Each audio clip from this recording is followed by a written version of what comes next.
नमस्कार श्रोताओं, आज है 17 फरवरी 2021 और आज हम लेकर आए हैं सुबह की 10 स्पेशल खबरें। और आज हम आपको जानना बेहद ज़रूरी है। दिल्ली में चुभने लगी है धूप, बढ़ा रही है अधिकतम तापमान, हवा भी हुई खराब। पश्चिमी बंगाल में जिताऊ सीटों पर कांग्रेस और वाम दलों में खींचातान। 2025 तक सड़क दुर्घटना में करेंगे 50% की कमी, नितिन गडकरी। राजस्थान जोधपुर जेल में आसाराम की तबीयत बिगड़ी, इमरजेंसी में हुए भर्ती। टोलकिट मामले में दिशा रवि को कानूनी मदद के लिए आए रॉबर्ट वाड्रा सामने उठाया सब, बेटी रहे चुप और बेटी ना बोले कुछ। ऑस्ट्रेलिया के प्रधानमंत्री ने दुष्कर्म मामले में उचित कार्रवाई नहीं होने पर पीड़िता से मांगी माफी। उत्तराखंड तपोवन टनल में आधे घंटे में हो गई ज्यादा चोट लगने और फेफड़े में पानी भरने से मौतें। यूपी के किसानों ने 5,000 करोड़ की बेची फसल, लेकिन फिर भी नहीं उतारा सका बैंक का कर्ज। सांसद निधि पीएम केयर फंड में ट्रांसफर करने के खिलाफ दायर याचिका हुई। दिल्ली के मौसम में इन दिनों उतार चढ़ाव की परिस्थितियां बनी हुई हैं। दिन के तापमान में लगातार वृद्धि दर्ज की जा रही है। इस वजह से अब दोपहर में गर्मी का एहसास बढ़ने लगा है और धूप चुभना शुरू हो गई है। साथ ही न्यूनतम तापमान में वृद्धि शुरू हो गई है। आने वाले दिनों में न्यूनतम तापमान में वृद्धि दर्ज की जाएगी। अब फरवरी का आधा महीना बीता है और अधिकतम तापमान 19 डिग्री सेल्सियस पार कर गया है। वहीं न्यूनतम तापमान में भी सामान्य से अधिक वृद्धि हो रही है। इसका प्रमुख कारण पश्चिमी विक्षोभ की कमजोरी सक्रियता बताई जा रही है। मौसम विभाग के अनुसार आने वाले दिनों में समय गर्मी महसूस की जाएगी। हालांकि अभी इस सप्ताह सुबह के समय हल्की ठंड का एहसास महसूस किया जाएगा। हिमालय की ओर से आने वाली ठंडी हवाएं अभी थम गई हैं, इसी वजह से अधिक ठंड महसूस नहीं होगी। प्रादेशिक मौसम विभाग के अनुसार मंगलवार को राजधानी का न्यूनतम तापमान सामान्य से अधिक 11.6 डिग्री सेल्सियस व अधिकतम तापमान सामान्य से 5 अधिक 29.4 डिग्री सेल्सियस दर्ज किया गया है। वह लगातार दूसरी बार अधिकतम तापमान 29 डिग्री सेल्सियस को पार गया है। इससे पहले सोमवार को भी सूरज की तपिश के कारण तापमान 29 तक पहुंचा था। पिछले 24 घंटों में हवा में नमी का अधिकतम 1700% व न्यूनतम 48% रहा है। दिल्ली के स्पोर्ट्स कॉम्प्लेक्स इलाके अधिकतम तापमान 30 डिग्री सेल्सियस को पार कर गया है।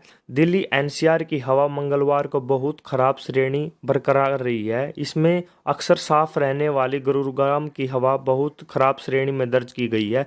आगामी 3 दिनों में भी दिल्ली एनसीआर वासियों को हवा की बहुत खराब गुणवत्ता से राहत मिलने वाली नहीं है।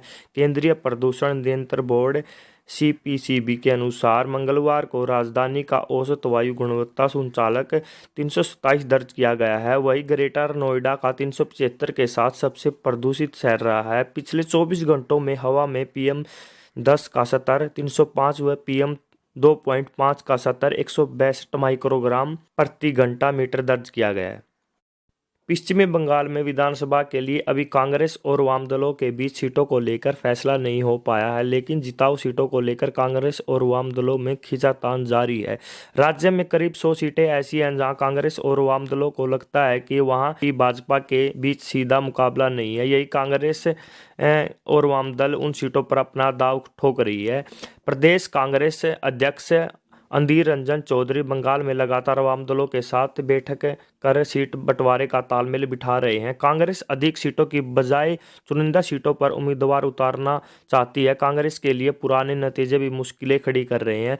कांग्रेस ने 2016 के समय 44 सीटें जीती थी, जबकि 48 सीटों पर दूसरे नंबर पर रही थी। वाम दलों की कांग्रेस उन सीटों पर भी लड़े जहां दूसरे नंबर पर थी, लेकिन कांग्रेस के रणनीतिकार मानते हैं कि दूसरे स्थान की सीटों पर हार का अंतर इतना बड़ा था कि भाजपा के मुख्य मुकाबले में आने के बाद बदली परिस्थिति में उसे पाठ पाना कठिन है। इसलिए कांग्रेस 130 सीटें मांगने की बजाय उन सीटों की मांग कर रही है जहां जीत की संभावना अधिक है।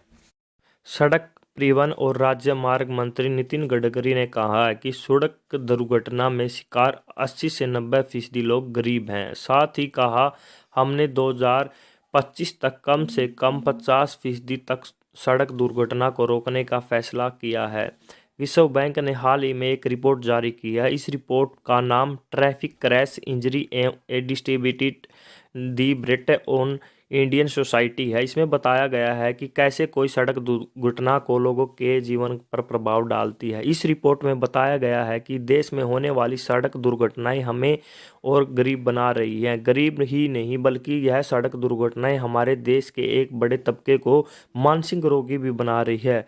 अगर सड़क दुर्घटना पर अंकुश नहीं लगाया गया तो स्थितियां विकराल हो चली जाएंगी। सड़क सुरक्षा पर आधारित यह सर्वे उत्तर भारत, बिहार, तमिलनाडु और महाराष्ट्र में जुटाए गए आंकड़ों पर तैयार किया गया है।